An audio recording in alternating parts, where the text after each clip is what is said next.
дар ҳамоиши ҳавасманд гардонидани ғолибони даври ҷумҳуриявии озмунҳои фанӣ фуруғи субҳи донои китоб аст ва ғолибони даври ҷумҳуриявии озмуни тоҷикистон ватани азизи ман ки аз ҷониби мақомоти иҷроияи ҳокимияти давлатии ноҳияи восеъ бо иштироки доираи васеъ омӯзгорон раисони ҷамоатҳои деҳот раисони кумитаҳои маҳалла намояндагони ташкилотҳои ҷамъиятӣ ва иттиҳодияҳои динӣ доир карда шуд.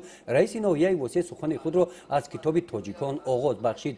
ӯ қайд намуд ки амри президенти ҷумҳурии тоҷикистон ба ифтихори 115-солагии академик бобоҷон ғафуров соли 2023 эълон гардидани озмуни ҷумҳуриявии тоҷикон оинаи таърихи миллат ин арҷгузорӣ ба таърихи пурифтихори миллати тоҷик омӯзиши амиқу ҳамаҷонибаи корномаҳои шоистаи ниҳогони миллати тоҷик дар тӯли таърих тақвияти ҳисси худогоҳӣ ва худшиносии миллӣ ифтихори ватандорӣ таҳкими ҳифзи таърихӣ ва ба ин васила шинохти нақши халқи кӯҳанбунёду фарҳангсолори тоҷик дар рушди тамаддуни инсоният мебошад.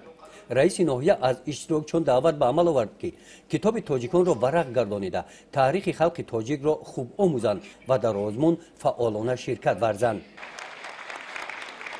дар ин ҳамоиш раиси ноҳияи восеъ паёми сарвари давлат ба мардуми шарифи тоҷикистонро ҳамчун ҳуҷҷати раҳнамо дастуру супоришҳои президенти ҷумҳурии тоҷикистонро барои иҷро ба саҳми сокинони ноҳия расониданд.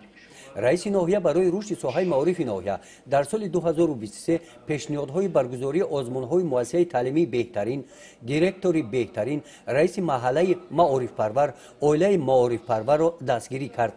ҳамчунин пешниҳод карда шуд ки соли 2023 дар ноҳия соли китобхонаҳои деҳотӣ эълон карда шуда дар ҳамаи деҳаҳо китобхонаҳои замонавӣ сохта шуда мавриди истифода қарор дода шаванд.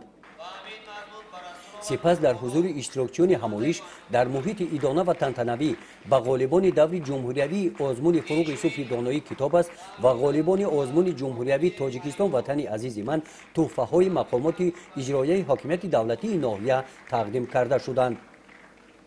гузориши хоҷа назриев, худоиназар зуҳуров аз ноҳияи восеъ барои барномаи иттилоотии навид.